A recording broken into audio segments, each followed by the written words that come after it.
welcome. Make sure I'm on the right slide. Welcome to our day 4 parent class on positive behavior strategies.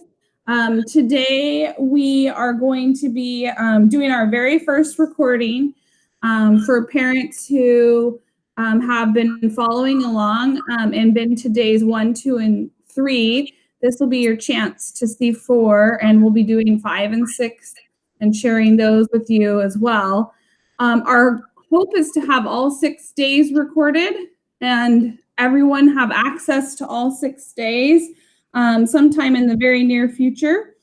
We're going to start by introducing ourselves, and then since it's been so long since we've gotten together with all of you, we thought it would be good to review the first 3 days just to give us a starting point. And then we also really wanted to thank all of you for tuning in and watching these, because we know that you have a lot on your plates right now. Some of you might be working from home, as well as making sure your children are doing distance learning. You're wearing multiple hats. And so we really appreciate the time that you're spending watching these. We're so glad that you're here with us. And we want to make sure that we acknowledge those of you who went to the first 3 days with us at Golden Hills. So we will be raffling off the Walmart gift cards that we promised at the end of each day. So at the end of the day 4 video, day 5 video, and day 6 video, we will pull a ticket. So if you have tickets from those first 3 days, be sure to get those and have them available at the end of the video so that you can see whether or not you were one of our special folks who won a $50 Walmart gift card for attending. And then we're going to mail those, right, Rainbow? We'll mail those home to parents if they won. Yeah, or they can pick them up at the school. What we'll have them do is contact us if they won and let us know that they have the winning ticket and how they would like to receive that gift card. Good. All right. Yeah. And just introduction for those of you who don't know me, my name is Rainbow Walker. I'm the school counselor at Golden Hills, our 4-5 school, and I'll let Kari and Dawn introduce themselves. I am Kari Applegate, school counselor at Palermo Middle School, and just really happy that you parents are tuning in. I know you're really busy, and we're going to try to balance out providing all the good information with trying to keep it short enough where you have time to tune in. So thanks for watching. And I'm Dawn Merlo, excuse me, the counselor at Helen Wilcox, K through 3rd. Glad to be here. Thanks for tuning in. All right, so our topic for day 4 is correcting problem behavior. So responding and correcting problem behavior. Before we get into the content of today, just to review, our first class, our first day was on understanding your child's behavior. So we gave you an overview of how to understand why your child's behavior might be happening and how to figure out what is causing their behavior. In day 2, we talked about some ways to establish a positive environment, and we asked that parents identify routines that they were struggling with their child, and then develop some rules for those routines and some expectations under those rules and post them and go over them with their child. And we shared the different rules that we have at our schools, like be safe, be respectful, be responsible, as examples that parents could use for those routines. And then in day 3, we talked about ways to reinforce those positive behaviors, those expectations and rules that we've set up in those routines. And I shared some research with parents on 5 positive interactions are really what change those negative behaviors. So 5 positives to every negative is really what we see with the research that changes the behavior. So we talked about some ways that we could be more positive and interacting with our child so that we can change the behaviors to the behaviors that we want to see. All right, Dawn, I'm going to hand it over to you. Okay, so responding immediately to problem behavior. We're going to want to identify the problem behavior and relate it to the behavior expectation. Give the child a structured choice. If the child is cooperative, acknowledge the child's cooperation. And if the child's uncooperative, follow through with the consequence. So I'm going to give an example of something I'm doing with my 7th grade son. You know, with the shelter in place right now, I've been wanting him to have more access to his friends, which means he gets on the internet with them. And I was really working on decreasing his internet use beforehand. But, you know, things are different now. So I decided to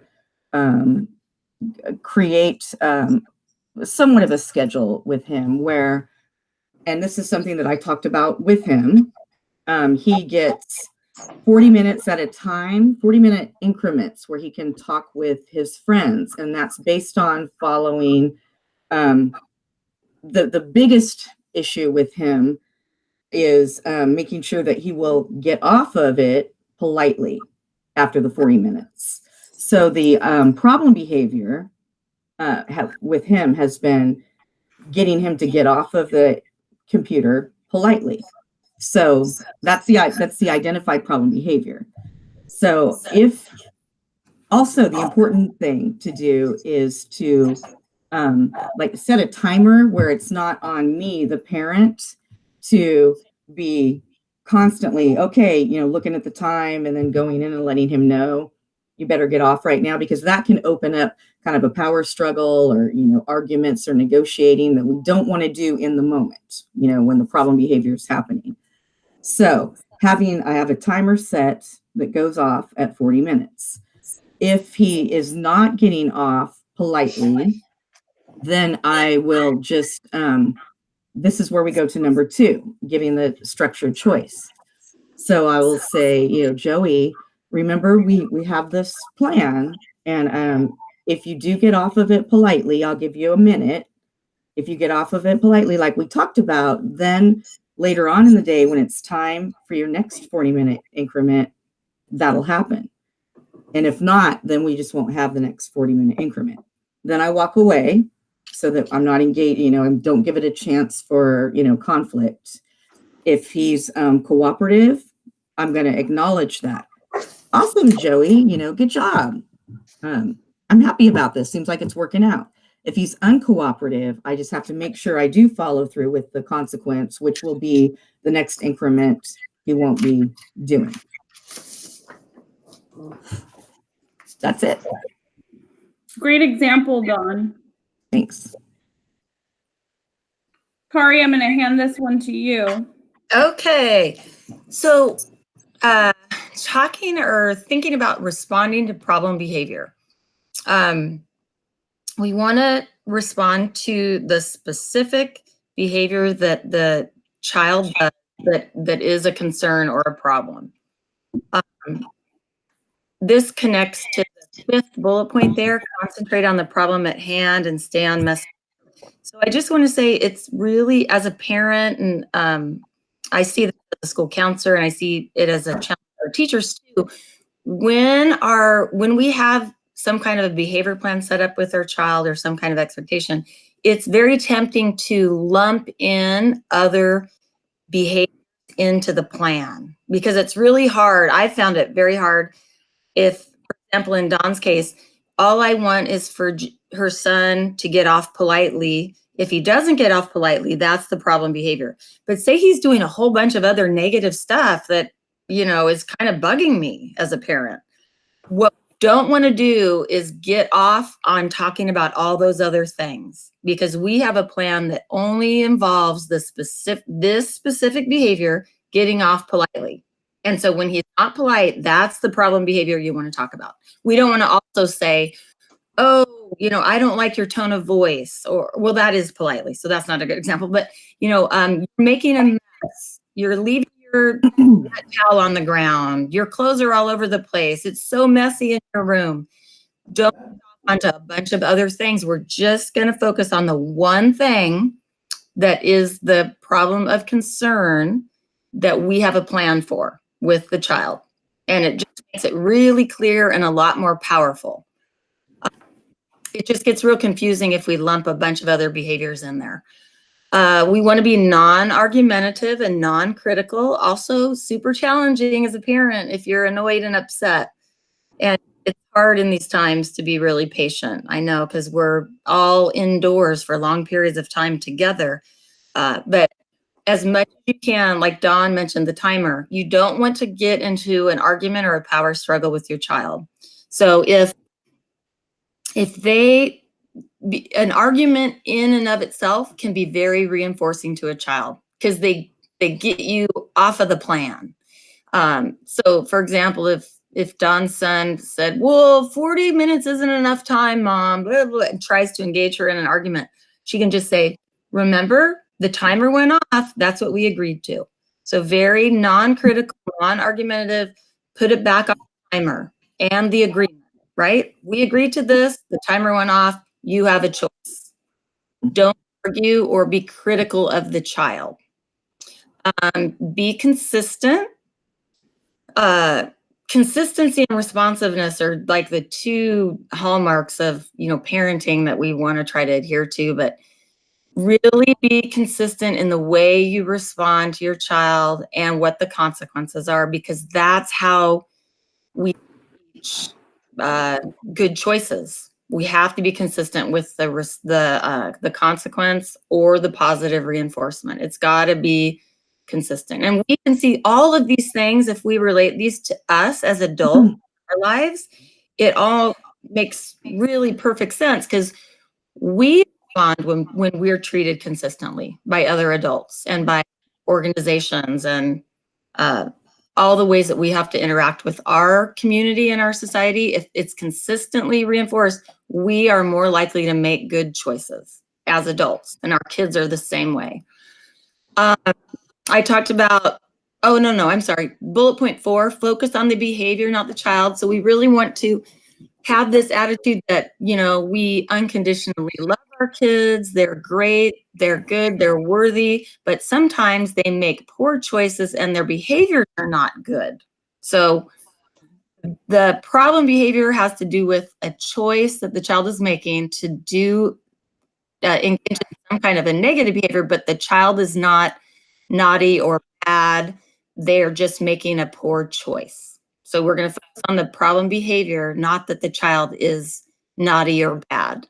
I already mentioned stay on message, focus on the specific problem you have in your agreement, right? Your little behavior plan you have. If possible, if you need to really talk with your child about the plan, this is your choice. If at all possible, do that privately, so as to not embarrass the child or make it an issue that other people in the environment can weigh in on. So if I was in my house with one child who, like, for example, I'm going to stick with Dawn's example of getting off the internet, I would say to that child, let's go in the other room and talk about this privately. And I would try to do it not in front of the other brothers and sisters, or if friends were over, don't do it in front of the friends, because you just want to not embarrass your child and keep it, you don't want to create a big emotional interaction. So try to do it privately. Be respectful. This is something that is just, applies to every area of life. When we show people respect, they're way more likely to care about what we're saying, is the bottom line. If we're disrespectful to our kids, just like when we feel disrespected by the cashier at the grocery store or someone that works at the DMV or the Social Security office, we don't like it. And our kids are the same way. They just want us to treat them with respect. So again, harder to do than it is to say, but if we be trying to be really mindful and regulating our emotion when we're talking with our kids. Speak in a calm voice. Again, emotional, so that triggers our kid and our child, and then we get into an argument. So keep a calm voice. Use simple, direct language so that it's not confusing and it's really clear. Like, here's your choice. Here's the consequence if you make this choice. Here's the good thing that happens if you make this choice. We can just be very clear and concise. And I'd like to add something, if that's okay. Sure. So about resolving the conflict when possible, another thing it's human nature is, let's say that our child is, there is a problem behavior and it's, not going the way we have planned it. Often, when we move on and the child is wanting to engage in negotiating with us or an argument, and then we don't engage in that, it's going to be pretty common that a child's going to test us and they're going to try push that harder to argue. Right. It's very helpful to say, hey, let's take a time out on this and we'll talk about it a little bit later. Mm-hmm. And then that will help really de-escalate the situation. Right. I think that's a good idea. I would, if you want to take a time out, I would still stick to I would still stick to the consequence at the moment. Absolutely. Though. Absolutely. Yes. Because otherwise we're going to be like, okay, if you argue, you get a timeout and you don't have to get off the computer. Oh, exactly. Good point. Yep. Yeah. Yeah. So just say, we can talk about this more later. Like you said, Dawn, maybe we need to revise the plan, but for now you have, right?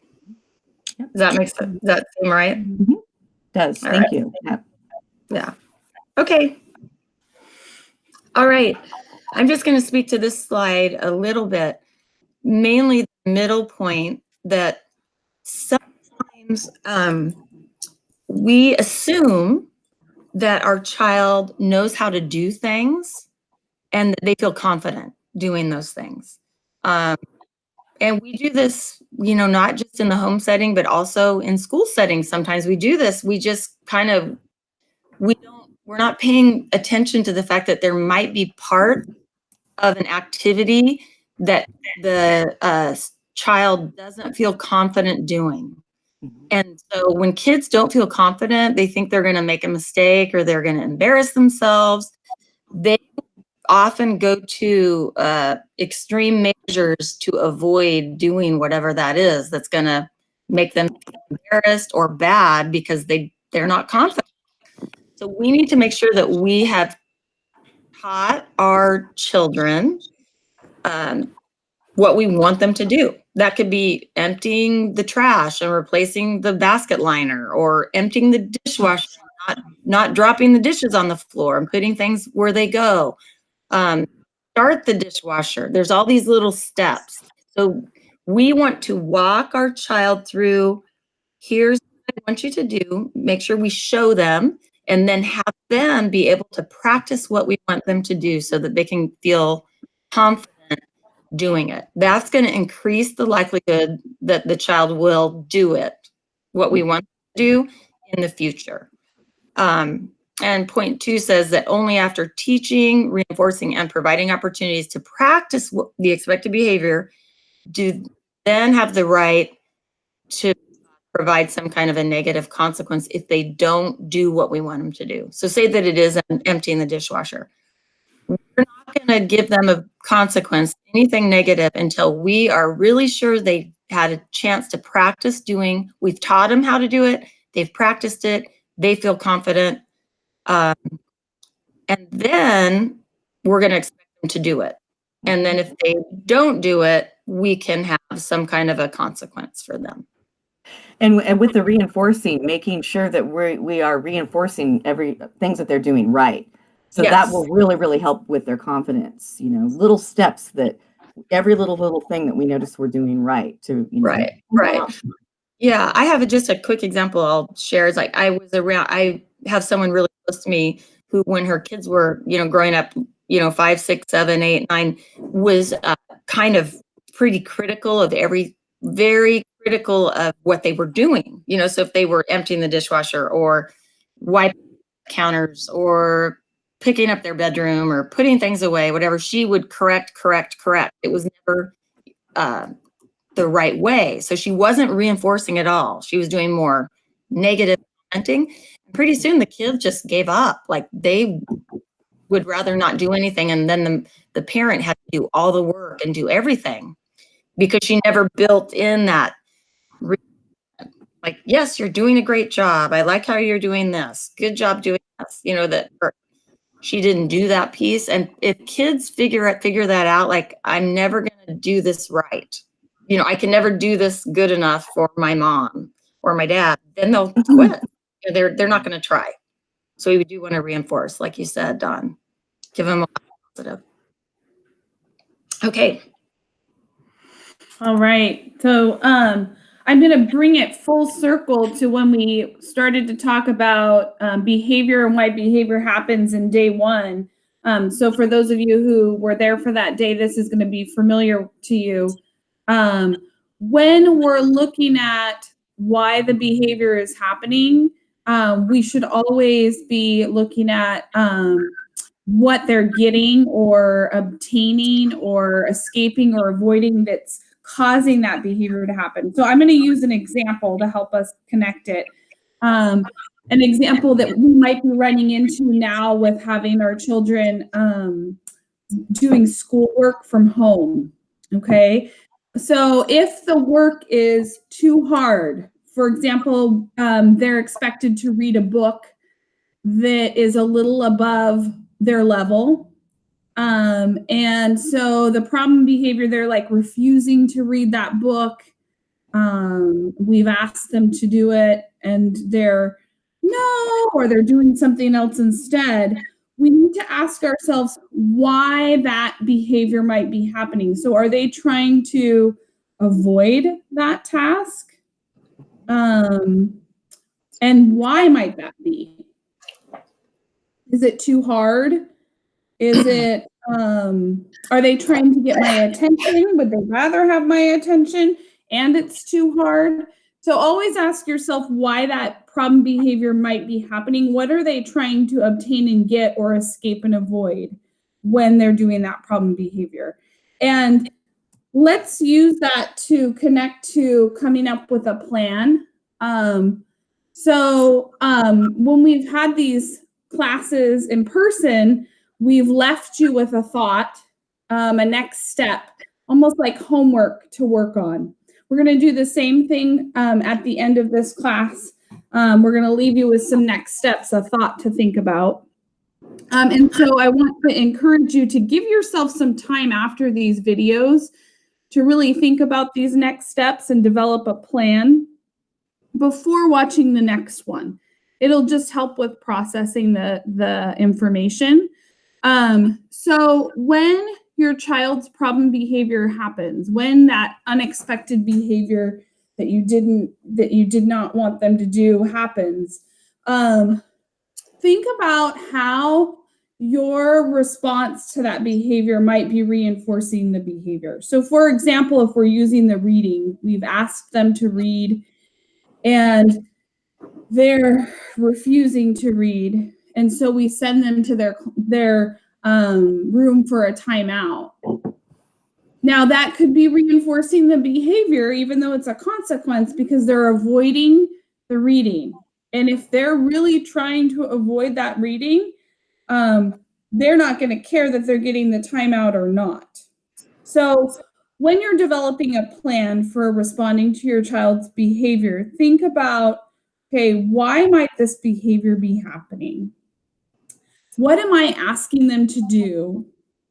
What is the task that they're being asked to do that might be causing that problem behavior? And how can I change that? So instead of just asking them to read, helping them read it, maybe reading it to them or together, or giving them a book that is easier for them to read, if we're going to use that example, could address that trying to avoid or escape that task. What behavior would you like to see instead, and how can you teach it? You probably want them, if we're using the reading, to be reading. But how can you make sure that they're able to read what you've asked them to read? And then, of course, how can you reinforce that behavior so that they feel confident in what you've asked them to do? So reading it together, getting them a book that they feel more confident reading. And then once they're reading on their own, reinforcing that behavior so that they know, oh, that's what's expected. That's what I need to do to meet the expectation. Did you guys want to add anything to that? I wanted to just say something that I think this slide, this developing a plan, kind of these 4 bullet points, this kind of encapsulates what we do in schools. That's called, the fancy name called a functional behavior assessment. But this is it right here. Like if you can really answer these questions and change the antecedent, figure out what's reinforcing behavior you don't like, change the environment or the antecedents to make it easier for your child to make a good choice, teach them a different behavior and reinforce that behavior. This is kind of the crux of changing behavior. This is a really important slide to me. And I agree with Rainbow, like really spend some time, even if you could print this out. And these are the questions you want to ask yourself when your child is driving you crazy. Back to these questions right here. Wait, I need to think, because all behavior has a purpose. Everything we do, everything our kids do, there's a reason. There's a reason we behave the way we do. And this slide right here helps you figure that out. I think it's really important. Yeah, that's a good point. And I would like to point out these last 2 bullets regarding teaching the behavior. Just a reminder. So let's say that we are reading with our child. The words that the child does get right, making sure that we're reinforcing that and complimenting that, or a new word that the child learns, as you're reading with that, with your child, reinforcing that, really, really important. So we're reinforcing as we're teaching. Just want to drive that home again. Yeah. And that really goes along with our last slide here. So what I mean by that is you heard Kari and I both say, spend some time really thinking about this. And I really mean that. I would maybe even sit down and jot out some ideas about why you think your child's behavior is happening and answer these questions. And I say that you will probably have questions about that, and we want to offer you a chance to contact us if you have any questions.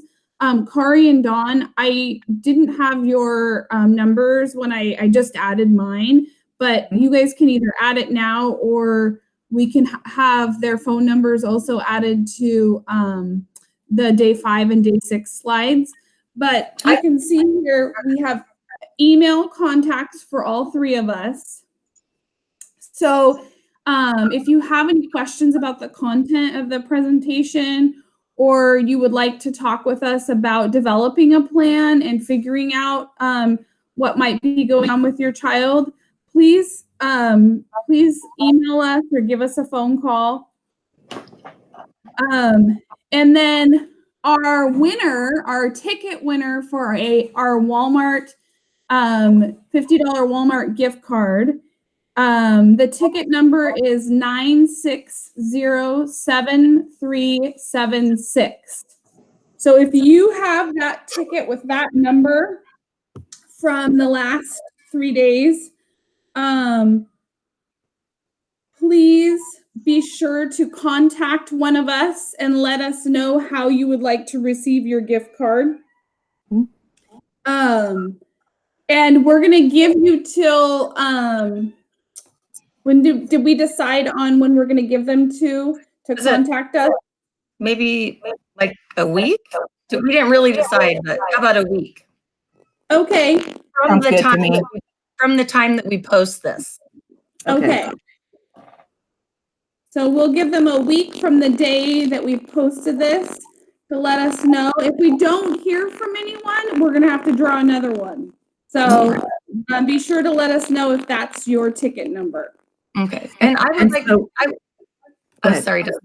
I would just like to share, even though it's not listed on this slide right here, I'm just going to share my phone number. You can text or call me at 433-9130. And then I will add my number, 408-766-4262. I'm adding it to there right now. 408. What was it, Dawn? 766-4262. And then also what we will do is we will put, once we know the date that this is posted, we will write underneath the, the number here, we will have the date that we need to hear from the winner by. Right. Okay. And That's Kari, your Yeah. number was 433-9130. 30. Yep. Okay. So those are the numbers again and our emails. Please contact us if you have any questions or if you have anything that you would need support on around your child's behavior or that is your ticket number. Let us know so we can get that gift card to you. All right. Thank you. Thank you. Thank you very much. Bye.